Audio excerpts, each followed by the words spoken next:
Dr. Junho Kim stared at the screen in his small office at the Seoul Space Research Institute and felt his coffee cup slip from his fingers. The hot liquid splashed across his desk, but he did not notice. For 3 years he had been listening to space for signs of alien life, and now the impossible had happened. The message was clear and simple, and it made no sense at all. We come seeking knowledge of harmony. Your species has achieved what we have not, lasting peace among your kind. We wish to learn from the masters of tranquility.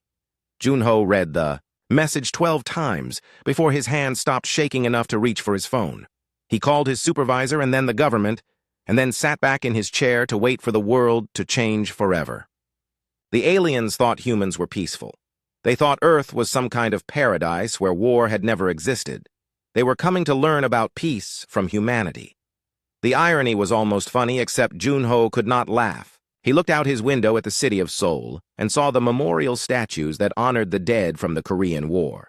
He saw the museums that held weapons from 1,000 conflicts. He saw the monuments to soldiers who had died fighting each other for thousands of years.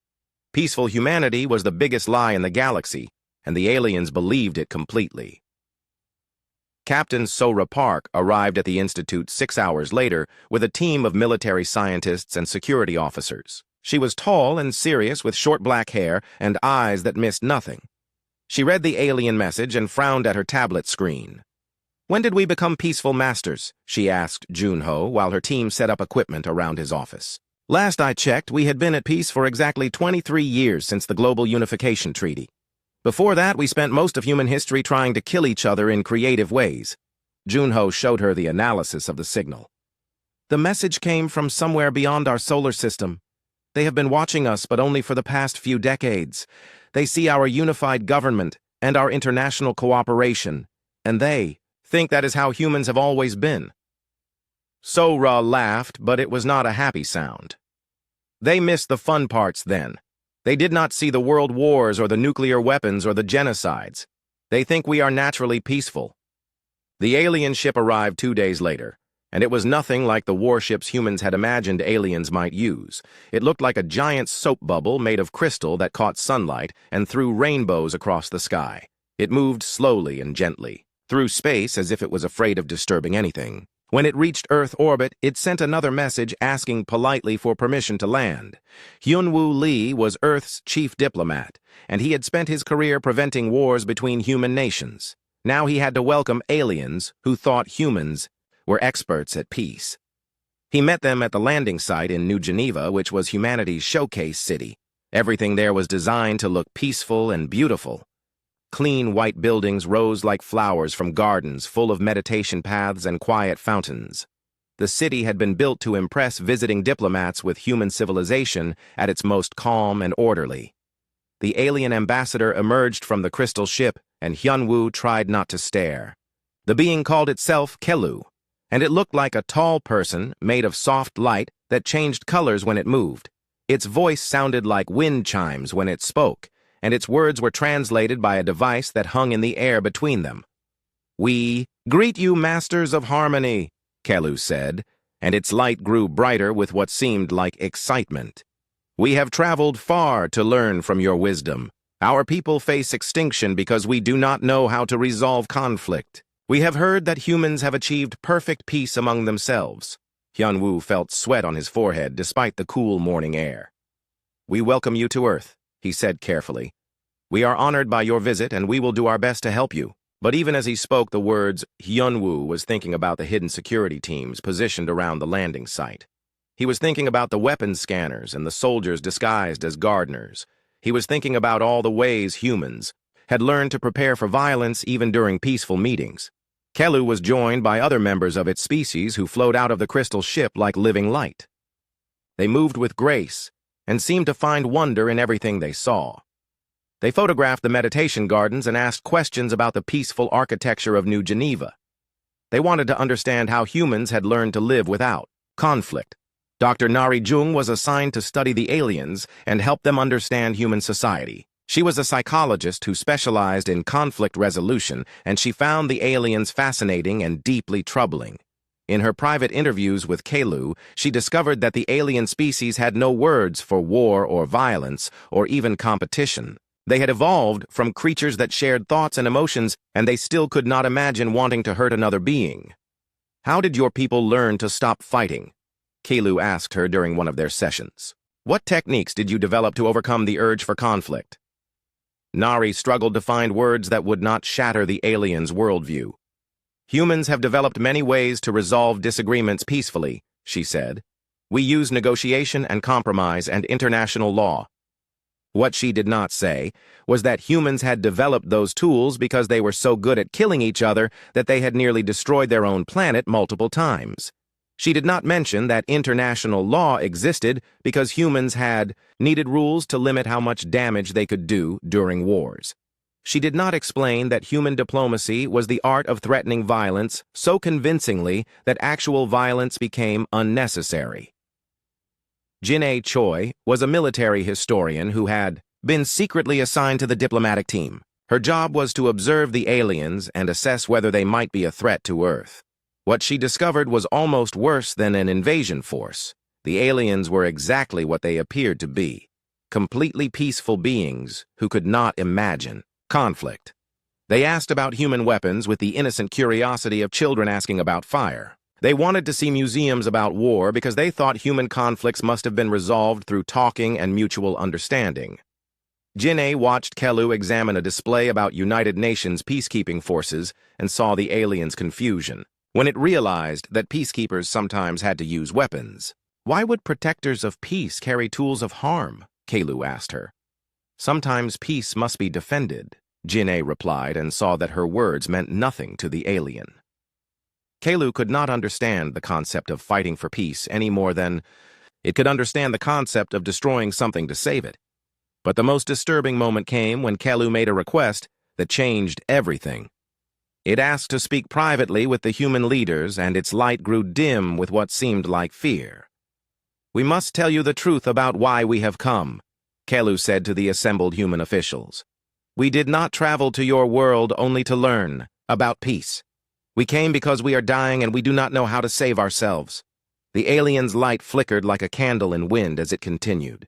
"There is another species that has learned the ways of conflict. They are called the Krathen, and they take what they want from others. They have conquered 7 of our colony worlds and enslaved our people. We cannot fight them because we do not understand fighting. We hoped that you, as masters of peace, might teach us how to make them stop their violence without using violence ourselves." The room fell silent as the humans processed this information. The aliens had not come to learn about peace at all. They had come because they were victims of war, and they thought the peaceful humans might have some magical way to stop aggressive enemies without fighting back.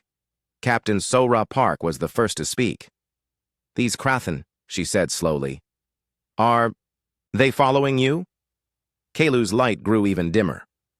"We do not know. We tried to hide our path, but we are not skilled in deception.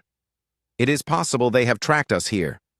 And with those words, the humans realized that their peaceful reputation might have just brought war to Earth. Min-Soo Yoon had killed 17 people during his military career and saved hundreds more through careful negotiation after he became a peace mediator.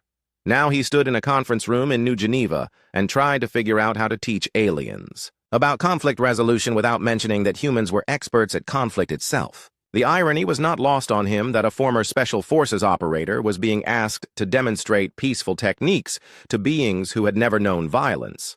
Kalu and its research partner Thane sat across from him with their lights pulsing in. Gentle patterns that Min-Soo had learned meant curiosity and eagerness to learn. They had been studying human peace methods for a week now, and they documented everything with the careful attention of scientists discovering a new form of physics.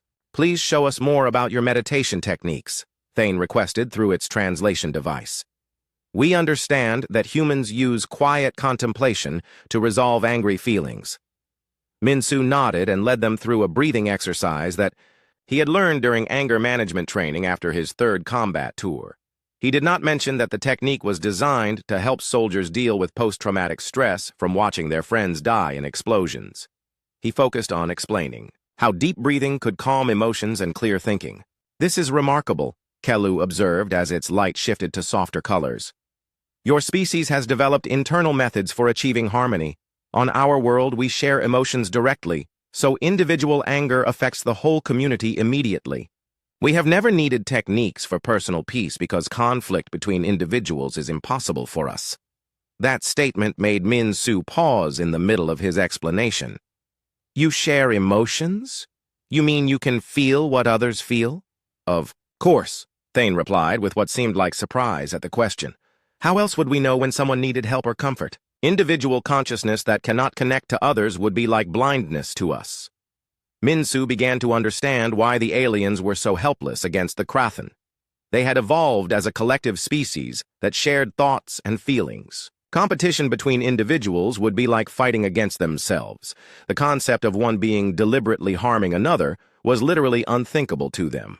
Dr. Nari Jung made the same discovery during her psychological assessments of the visiting aliens. She tested their responses to conflict scenarios and found that they became physically ill when presented with situations involving deception or aggression. When she showed them video footage of human sports competitions, the aliens had to leave the room because watching humans compete against each other was too disturbing for them to process. They cannot understand why anyone would want to win if it meant someone else had to lose, Nari reported to the research team. Their entire worldview is based on cooperation and mutual benefit. They see human competitive games as a form of ritualized cruelty. Meanwhile, Dr. Junho Kim was learning more about Volani technology and finding it both impressive and vulnerable. Their crystal ships were marvels of engineering that could travel between stars and reshape themselves for different purposes. But they had no defensive systems because the builders had never imagined needing protection from anything. Our vessels are designed for exploration and research, Kelu explained as it gave Junho a tour of the ship. We build them to be as efficient and beautiful as possible. The crystals respond to our thoughts and can form into any shape we need. Junho watched walls flow like water and reshape themselves into furniture and instruments. The technology was centuries ahead of human engineering, but it was completely defenseless. The ship had no weapons and no armor and no way to hide from enemies. It was designed by beings who had never considered that someone might want to hurt them. Dong Hyun Seo was an intelligence analyst who had been secretly monitoring Volani communications since their arrival. What he discovered in their data transmissions made him request an immediate meeting with Captain Sora Park and the other military leaders. The aliens have been more honest with us than they intended, Dong Hyun reported to the closed session. I have been analyzing their ship logs and communications with their home world.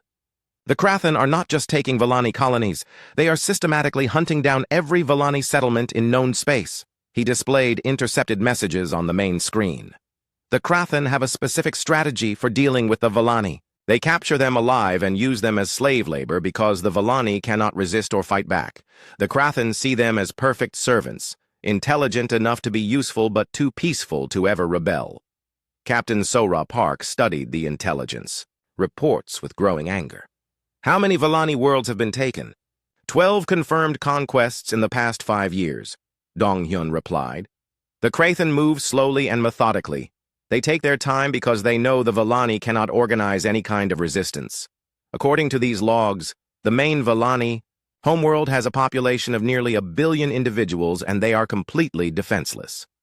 The weight of that information settled on the human leaders like a heavy stone. An entire peaceful civilization was being slowly destroyed by predators, and they had come to Earth hoping that humans might know some magical way to stop aggression without fighting back. But the worst discovery came when Captain Sora Park decided to show the aliens human military museums as part of their education about human history. She thought that seeing displays about ancient warfare might help them understand the background behind human peace efforts. She was completely unprepared for Kelu's reaction when they entered the War Memorial Museum in Seoul. The alien took one look at a display of medieval swords and armor and collapsed. Its light flickered wildly and it made sounds like breaking glass through its translator. Thane rushed to help its companion, while museum visitors stared in confusion at the alien having what appeared to be a panic attack. What did you show it? Thane demanded of Sora Park while trying to calm Kelu's flashing lights. Historical weapons, Sora replied carefully. Tools that humans used in conflicts before we learned better ways to resolve disagreements. Thane's own light began to pulse with distress. You mean humans deliberately created objects designed only to harm other beings? You built tools whose only purpose was to cause pain and death? The horror in the alien's voice made Sora realize how vast the gap was between human and Vellani understanding of conflict. To humans, a sword was a piece of history that represented humanity's violent past that they had grown beyond. To the Vellani, it was proof that humans were once as cruel as the Krathen, and somehow that made it even more terrifying. They had to carry Kelu back to its ship, where other Vellani surrounded their collapsed companion with gentle lights and shared emotions. Min Su-yoon was called in to help calm the situation, but he found that normal negotiation techniques were useless when dealing with beings who were traumatized by the mere concept of weapons. We did not know, Thane said to the assembled humans, outside the alien ship. We thought human peace came from natural harmony like ours. We did not understand that you once used violence and chose to stop. The idea that beings could create tools only for hurting others is beyond our ability to process. Dr. Nari-jung worked with the medical team to help Kelu recover from what appeared to be severe psychological shock. The alien had literally been overwhelmed by trying to understand human weapons. Its mind could not process the concept that intelligent beings would design objects whose only purpose was to harm other intelligent beings. But while the humans were dealing with the crisis, they had created another problem was developing that none of them had noticed. Dong-hyun Seo was monitoring space around Earth when his instruments detected something that made his blood freeze in his veins. Captain Park, he called over the communication system. We have incoming signals from the edge of the solar system, unknown ships approaching at high speed. Sora Park rushed to the command center and looked at the sensor displays. 3 large vessels were moving toward Earth, and they did not look anything like the graceful crystal ship of the Vellani. These ships were dark and angular with surfaces that seemed to absorb light rather than reflect it. How long until they reach Earth? Sora asked. 18 hours at current speed, Dong-hyun replied. And Captain, I am detecting weapons signatures on those ships. Lots of weapons. The aliens had not just come to learn about peace from humanity. They had led their predators straight to Earth's doorstep. The Krathen had followed the Vellani across space and, now they were about to discover that the peaceful humans they expected to find were something entirely different from what they had planned to conquer. Admiral Bo Young Kang had commanded Earth's space defense forces during 23 years of peace, but she had not forgotten the lessons of war. She stood in the emergency command center beneath New Geneva and studied the tactical displays showing 3 Krathen warships approaching Earth. The alien vessels were massive and brutal-looking, with hull designs that spoke of centuries spent perfecting the art of conquest. What do we know about their capabilities? She asked Dong-hyun Seo as he worked frantically at his intelligence station. Limited data from Vellani records, Dong-hyun replied without looking up from his screens. The Krathen use kinetic weapons and energy beams designed to disable ships and infrastructure while keeping populations alive for enslavement. They prefer to capture rather than destroy because dead slaves are useless to them. Kelu had recovered enough from its shock to attend the emergency meeting, but the alien's light was still dim and flickering with distress. When it saw the images of Krathen ships approaching Earth, its glow became even weaker. They followed us, Kelu said through its translator device. We tried to hide our path, but we are not skilled in deception. The Krathen are experts at tracking their prey across the galaxy. Hyun-woo Lee felt the weight of Earth's situation settling on his shoulders like a heavy blanket. How many ships did they usually send against Vellani colonies? 1 vessel was always sufficient, Thane answered from beside its companion. Vellani settlements cannot resist, so overwhelming force is unnecessary. 3 ships means they expect significant opposition. Admiral Kang exchanged glances with Captain Sora Park, and both military officers were thinking the same thing. The Krathen had detected human military installations around Earth. They knew this would not be an easy conquest like the Vellani worlds had been. We need to tell them the truth, Jin-ae Choi said quietly from her position near the back of the room. The military historian had been studying Krathen tactics, and she understood what the approaching aliens expected to find. The Vellani think we are peaceful masters, but the Krathen know better. They have been monitoring our communications and analyzing our defensive positions. They know humans are not helpless victims. Dr. Junho Kim nodded grimly. The question is whether we maintain the deception with our Villani guests or prepare them for what is about to happen. Admiral Kang made the decision that would change everything. We tell them everything. They came here to learn about peace, but they are about to discover the real foundation of human civilization. They need to understand what they have stumbled into. The revelation took place in the secure archives beneath the Seoul Space Research Institute. Jinnie Choi led Kelu and Thane through corridors lined with displays that showed the complete history of human conflict. She had been ordered to give the aliens a full education in human nature, and she intended to be thorough. This is the real story of human peace, Jinnie began as they entered the main archive chamber. We did not evolve to be peaceful like your species did. We learned peace through trial and error over thousands of years of warfare. The displays around them showed images from every major conflict in human history. Ancient battles fought with spears and swords, medieval sieges that lasted for years, industrial wars that killed millions of soldiers in single battles, the development of gunpowder and cannons and rifles and machine guns, the invention of aircraft and tanks and submarines designed purely for combat. Kelu's light grew brighter as it stared at the displays, but the brightness was not excitement or curiosity. It was shock so profound that the alien's entire form began to tremble. "You were warriors," Kelu said in a voice that sounded like wind through broken glass. "Your entire species developed through constant conflict with each other." Jinnie nodded and continued the tour. She showed them displays about the world wars where human nations had mobilized their entire populations for combat. She explained about nuclear weapons that could destroy entire cities in seconds. She described the Cold War period when humans had built enough weapons to end all life on their planet multiple times over. "But you stopped," Thane observed, as its own light began to flicker with confusion. "You chose peace over destruction. How did you overcome your violent nature?"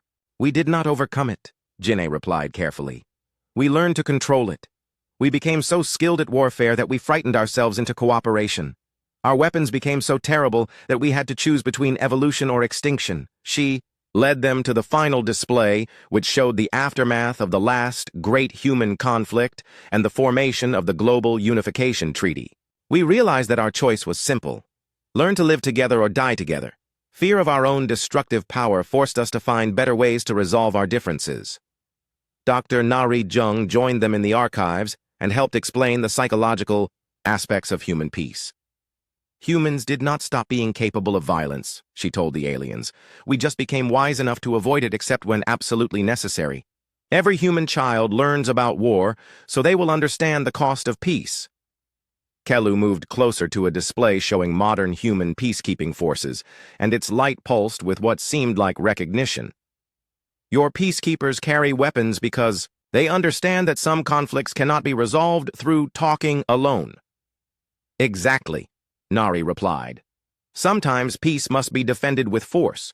Sometimes the only way to stop an aggressor is to demonstrate that aggression will be met with superior resistance." The aliens spent hours studying the displays and asking questions that revealed how little they understood about the nature of conflict. They could not grasp why humans would fight over resources when cooperation would benefit everyone. They could not understand why human groups had developed different cultures and beliefs that led to disagreement. They were baffled by the concept of nationalism and territorial disputes. But slowly they began to comprehend the underlying truth about human civilization.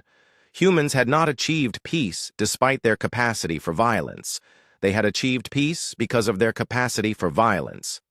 The knowledge of what they were capable of doing to each other had motivated them to find alternatives to warfare.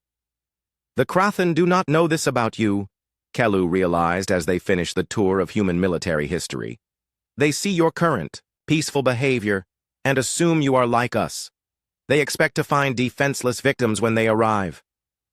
Min Soo-yoon had been quietly observing the aliens during their education, and he saw the moment when understanding finally reached them. "You are not victims," he said to Kelu and Thane. "You are survivors who found the most dangerous species in the galaxy and convinced them to help you." But even as the aliens began to understand the truth about human nature, a new crisis was developing. Specialist Yu-Jin Han was a weapons engineer who had been studying Villani technology, and she made a discovery that terrified her. The crystalline ships that looked so peaceful and beautiful could be turned into weapons more devastating than anything humans had ever built. Their crystal technology responds to thought and emotion, Yu-Jin reported to Admiral Kang. In the hands of beings who understand warfare, it could be weaponized into planet killers. The Krathen might not just want Villani slaves, they might want Villani technology. The implications of that discovery hit the command staff like a physical blow. If the Krathen captured Villani crystal ships and learned to use them as weapons, they would become unstoppable. They could enslave not just the peaceful Villani, but any species in the galaxy, including humans. Admiral Kang studied the tactical situation and realized that Earth faced an impossible choice. They could maintain their peaceful facade and hope the Krathen would be satisfied with enslaving the Villani and leaving Earth alone. Or they could reveal their true nature and fight to protect both species from a future of slavery. But there was a third option that no one had considered yet. Captain Sora Park was studying the defensive positions around Earth when she noticed something interesting about the timing of the Krathen approach. "They are not attacking immediately," she observed to the command staff. "3 ships against an entire planet means they want to negotiate first. They expect us to surrender without a fight like every other species they have conquered." Dong Hyun Seo nodded from his intelligence station. Krathen tactics always begin with demands for surrender. They offer to spare some portion of the population in exchange for complete submission. They prefer conquest without damage to the infrastructure they plan to use. Admiral Kang saw the opportunity that was developing. "Then we have time to prepare. And we have something they do not expect us to have." "What is that?" Hyun-Woo Lee asked. "Teachers," the Admiral replied with a grim smile. "The Villani came here to learn about peace. Instead, they are about to get an education in why peace sometimes requires war." Admiral Bo-Young Kang stood before the assembled Defense Council and made the decision that would reveal humanity's true nature to the galaxy. "We cannot teach the Villani to fight. Their minds literally cannot process the concept of violence. But we can fight for them and show the galaxy why humans earned peace through strength." The transformation of Earth began immediately, and it was both swift and terrifying. Captain Sora Park watched from the orbital command station as the planet's peaceful facade melted away like ice in sunlight. The meditation gardens in New Geneva retracted into the ground, revealing missile launch platforms that had been hidden beneath artificial landscapes. The diplomatic centers opened like mechanical flowers to expose command bunkers and communication arrays. The orbital peace stations unfolded into weapons platforms that had been disguised as research facilities. "How long has this been ready?" Kelu asked, as it watched the transformation from the observation deck of the command station. The alien's light was pulsing with amazement, and something that might have been fear. "Since the day we signed the Global Unification Treaty," So-Ra replied. "Human peace was never based on trust alone. It was based on the knowledge that breaking the peace would result in consequences too terrible to accept." Dong Hyun Seo had established a direct link to the approaching Krathen fleet and was intercepting their communications. What he discovered confirmed everything the humans had suspected about their enemies.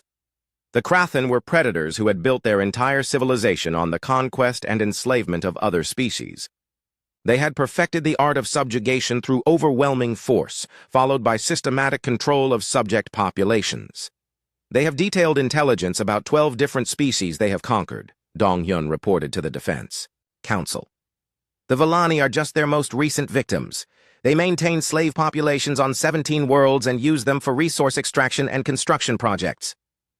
Dr. Nari Jung was studying Krathen psychology through their intercepted communications and finding disturbing patterns in their behavior. They view other species as resources to be harvested rather than as intelligent beings with rights. They have no concept of diplomacy or negotiation. Their entire approach to contact with other civilizations is based on determining the most efficient method of conquest, but Admiral Kang was more interested in Krathen military tactics than their psychology. "Show me their standard approach. To planetary assault," she ordered. Dong Hyun displayed the tactical analysis on the main screen. "They begin with long-range scanning to assess defensive capabilities. Then they send ultimatum demanding immediate surrender. If the target refuses, they disable orbital defenses and communication systems before landing occupation forces. The entire process usually takes less than 6 hours." "Usually?" Captain Sora Park noted the qualifier. Every species they have encountered has surrendered after the initial demonstration of force, Dong Hyun explained. The Krathen have never faced sustained resistance from their victims. That information gave Admiral Kang the foundation for Earth's defense strategy. The Krathen expected to find another helpless civilization like the Vellani. Instead, they were about to encounter a species that had spent thousands of years perfecting the art of warfare. Dr. Junho Kim made a discovery that changed the entire tactical situation when he completed his analysis of Vellani crystal technology. Their ships can be modified, he reported to the engineering team. The crystals respond to directed thought patterns. If we can train human operators to interface with Vellani vessels, we can turn them into hybrid weapons platforms. Specialist. Yu Jin Han began working with willing Vellani volunteers to develop the interface systems. The process was complicated because human thought patterns were very different from Vellani consciousness. Humans thought in terms of individual goals and competitive advantage, while Vellani thought in terms of shared objectives and mutual benefit. We need to find Vellani who can understand human concepts without being traumatized by them, Yu Jin explained to Min Soo Yoon as they worked on the interface problem. Most of them cannot even comprehend the idea of using their technology for defensive purposes. But Thane surprised everyone by volunteering for the hybrid program. The Vellani researcher had been deeply affected by its education in human history, and it wanted to understand how peaceful beings could choose to fight when necessary. I must learn this, Thane told Min-Soo during their first training session. My people are dying because we cannot protect ourselves. If humans can show us how to defend those we care about without becoming like the Krathen, then we must try. The training process was unlike anything humans had ever attempted. Min-Soo had to teach Thane basic concepts of strategy and tactics, while the alien learned to interface its consciousness with human military systems. The result was something completely new, a hybrid command structure that combined human aggression with Vellani coordination abilities. This is remarkable, Admiral Kang observed as she watched Thane control multiple defense platforms simultaneously through its crystal interface. The alien can coordinate complex operations across vast distances with perfect timing. Human tactical knowledge guided by Vellani consciousness linking could create the most effective military force the galaxy has ever seen. But the real test came when Krathen scouts probed Earth's outer defenses. 3 small ships approached the orbital stations and began scanning for weapons and defensive systems. Colonel Tae-hyun commanded the response force, and he was eager to show the scouts what they were really facing. Let them see our defensive positions, Admiral Kang ordered. But do not let them escape to report what they have learned. The engagement lasted exactly 47 seconds. The Krathen scouts detected human weapons platforms and attempted to withdraw, but they had underestimated human technology and tactics. Guided missiles launched from concealed positions, while weapons fired from angles the scouts had not expected. Human fighters emerged from asteroid hiding places and attacked with coordination that the aliens could not counter. All 3 scout ships were destroyed before they could transmit detailed intelligence to the main Krathen fleet. But the brief engagement taught both sides important lessons about what they were facing. The scouts fought like predators, Colonel O reported after the battle. Aggressive but predictable, they rely on overwhelming force and intimidation rather than tactical sophistication. They have never learned to adapt to unexpected resistance. Kelu watched the battle footage with its light pulsing in patterns that Min-Soo had learned indicated deep thought and internal conflict. You destroyed them completely, the alien observed. There was no attempt to disable or capture. You fought to eliminate the threat. Yes, Min-Soo replied simply. That is what war means. When negotiation fails and when the enemy will not accept any solution except your destruction, then you must be prepared to destroy them first. But how do you maintain your humanity while doing such things? Kelu asked. How do you avoid becoming like the Krathen? The question struck at the heart of human military philosophy, and Min-Soo took time to consider his answer carefully. We remember why we fight, he said finally. We do not fight because we enjoy violence or because we want to conquer others. We fight to protect what we value. We fight so that peace can continue to exist. Dr. Narration had been monitoring the psychological impact of combat preparation on both humans and Villani participants. She found that humans were adapting well to the transition from peacekeepers to warriors, but the Villani were struggling with concepts that challenged their fundamental worldview. They understand intellectually that violence may be necessary, she reported to the command staff, but emotionally they cannot process the idea of deliberately causing harm to other beings. Even when they know the Krathen are coming to enslave them, they still hope for a peaceful solution. That hope was destroyed when the main Krathen fleet sent its ultimatum to Earth. The message was broadcast on all communication frequencies and translated into every human language. The Krathen commander identified itself as war leader Voktar, and its demands were simple and absolute. Inhabitants of the third planet, you will surrender immediately and accept incorporation into the Krathen Empire. You will provide complete access to all technology and resources. You will submit your population for evaluation and assignment to appropriate labor categories. You have 6 hours to comply.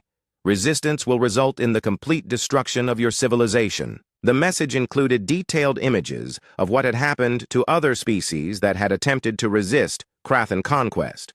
Burning cities and enslaved populations, and leaders executed as examples to others. The aliens had intended the images to demonstrate the futility of resistance. Instead, they showed humans exactly why this war had to be fought and won. Admiral Kang studied the images of Krathen atrocities and felt the old familiar anger that had motivated human warriors for thousands of years. It was the rage of protectors facing predators who threatened everything they cared about. "Send our response," she ordered the communications team. The human reply was broadcast to the Krathen fleet and to every inhabited world within 50 light years. It was simple and direct, and it changed the balance of power in the galaxy forever. The final battle for Earth began exactly 6 hours after Admiral Bo-Young Kang rejected the Krathen ultimatum, and it became a demonstration in the art of warfare that the galaxy would never forget. War leader Voktar approached the blue planet, expecting to find another collection of helpless victims like the Villani colonies his forces had conquered so easily. Instead, he found a species that had spent 10,000 years learning how to kill each other efficiently and had recently decided to apply those skills to protecting others. The Krathen fleet consisted of 3 massive warships designed to overwhelm planetary defenses through sheer firepower and intimidation. Each vessel was twice the size of the largest human battleship and bristled with weapons that had reduced a dozen worlds to submission. Voktar had used the same tactical approach for every conquest and saw no reason to change his methods for these unknown humans. But Admiral Kang had spent her entire career studying the history of human warfare, and she understood that the Krathen were making a fundamental mistake. They were fighting the last war instead of adapting to face a completely different kind of enemy. The aliens had never encountered organized resistance, and they had no experience dealing with opponents who understood strategy and deception. Captain Sora Park commanded the first wave of Earth's defense from her flagship in high orbit around the planet.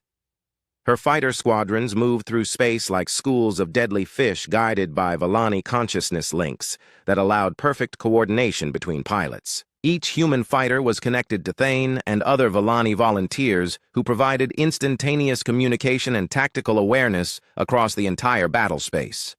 The Krathen opened their attack with massive energy weapons designed to destroy orbital installations and demoralize defenders. But the targets they fired upon were decoys and holograms, while the real defense platforms remained hidden in asteroid fields and behind orbital debris. The aliens wasted their initial advantage shooting at empty space while human forces moved into position for counterattack. First target acquisition confirmed. Colonel Taehyun-Oh reported from his command position on the lunar defense base. Enemy flagship is maintaining position at maximum weapons range. They expect us to come to them. Admiral Kang studied the tactical display and smiled grimly. The Krathen were following their standard doctrine of overwhelming force from a safe distance.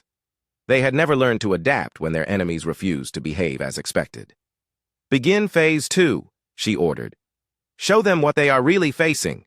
The Earth defense grid came alive with activity that revealed the true nature of human military preparation. Weapons platforms that had been disguised as communications satellites unfolded into long-range missile systems. Asteroid mining stations transformed into railgun batteries. Even the peaceful space stations where Villani delegates had been housed opened to reveal fighter bays and defensive systems. War leader Vokhtar found himself facing an opponent that had hidden an entire military infrastructure behind a facade of peaceful civilization. Every installation he had identified as civilian turned out to be a weapons platform. Every communication he had intercepted had been carefully crafted misdirection. The humans had been preparing for this battle since the moment his scout ships had been detected entering their solar system. "Impossible!" Vokhtar growled as his tactical officers reported the true scope of human defenses. Intelligence reports indicated minimal military capability. These creatures were supposed to be peaceful like the Villani. But the Krathan war leader's confusion turned to alarm when human fighter squadrons began their attack runs.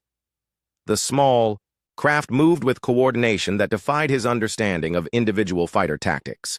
They attacked from multiple vectors simultaneously and seemed to anticipate his defensive responses before he gave the orders.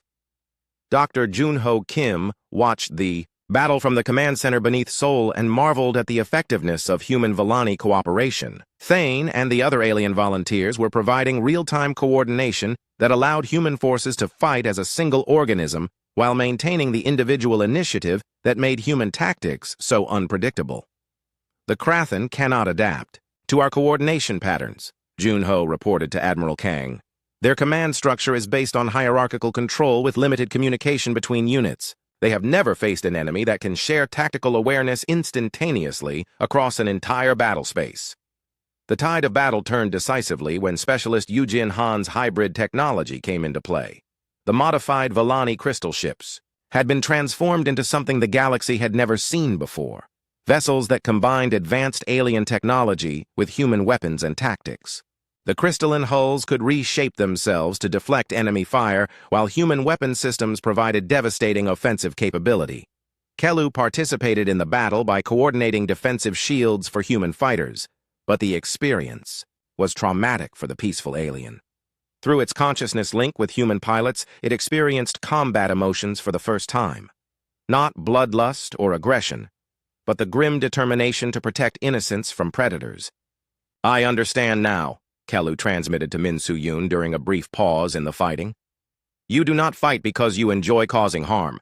You fight because you value life too much to let it be destroyed by those who care nothing for others." The turning point came when Colonel Tae-hyun-oh led a ground assault on the Krathan flagship after human fighters had disabled its engines and weapon systems. The aliens had expected human infantry to be as helpless as Villani colonists, but they discovered that humans had been perfecting close combat tactics for thousands of years. Krathan warriors were large and strong, but they relied on intimidation and overwhelming numbers to subdue their victims. They had never learned to fight against opponents who understood small unit tactics and asymmetric warfare. Human special forces moved through the alien ship like ghosts, using stealth and coordination to neutralize defenders who outnumbered them. 10-1. War leader Vokhtar was captured alive along with his senior officers, and the intelligence they provided revealed the true scope of the Krathan threat to galactic civilization. The aliens had enslaved 47 different species across 12 star systems and were planning to expand their empire indefinitely. But the most important discovery came when Dr. Nari Jung interviewed the captured Krathan and learned about their fundamental weakness. The aliens were apex predators who had never faced serious resistance, and they had no idea how to respond when their victims fought back effectively. "They are bullies," Nari reported to the post-battle analysis team. "Their entire civilization is based on taking what they want from beings who cannot stop them. When faced with organized resistance, they become confused and demoralized. They have never developed the psychological resilience needed for prolonged conflict against determined opponents." The aftermath of the battle transformed the political situation throughout known space. Admiral Kang's final broadcast to the galaxy established new principles that would govern interstellar relations for generations to come. "To all species receiving this transmission," she announced from the bridge of the captured Krathan flagship, "the age of unopposed predation is over. The Villani came to Earth seeking knowledge of peace, and found something better. They found allies who understand that peace must sometimes be defended with force." Hyun-woo Lee worked with Villani leaders to establish the Galactic Defense Compact, which created a new model for interstellar cooperation. Peaceful species would provide coordination and support services, while species capable of warfare would provide protection against aggressive civilizations like the Krathen. "We offer this choice to every world," Hyunwoo declared during the founding ceremony. "Join us in creating a galaxy where peaceful development is protected by those who understand the true cost of war. No longer will predator species be allowed to prey upon the innocent without consequence." The transformation was not without challenges. Min Soo-yoon found himself training Vellani volunteers in basic defensive concepts while trying to help them maintain their essential peaceful nature. The goal was not to turn them into warriors, but to help them understand how to support and coordinate those who fought to protect them. "You must remain who you are," Min Soo told Thane during one of their training sessions. "The galaxy needs beings who value peace above all else, but you also need to understand that sometimes peace requires guardians who are willing to use violence in its defense." Kelu returned to Vellani space as the first ambassador of the new Galactic Defense Compact, carrying with it humanity's most important lesson. True peace was not the absence of conflict, but the wisdom to know when conflict was necessary, and the restraint to use violence only in defense of those who could not defend themselves. The final scene of the transformation showed Earth's memorial, gardens where statues of human warriors stood beside monuments to Vellani peacemakers. The inscriptions told the story of two species who had found each other at the moment when both were needed most, one that understood the value of peace and one that understood the price of protecting it. Dr. Jun-Ho Kim stood before the newest memorial with Kelu beside him and reflected on how much had changed since that first alien transmission.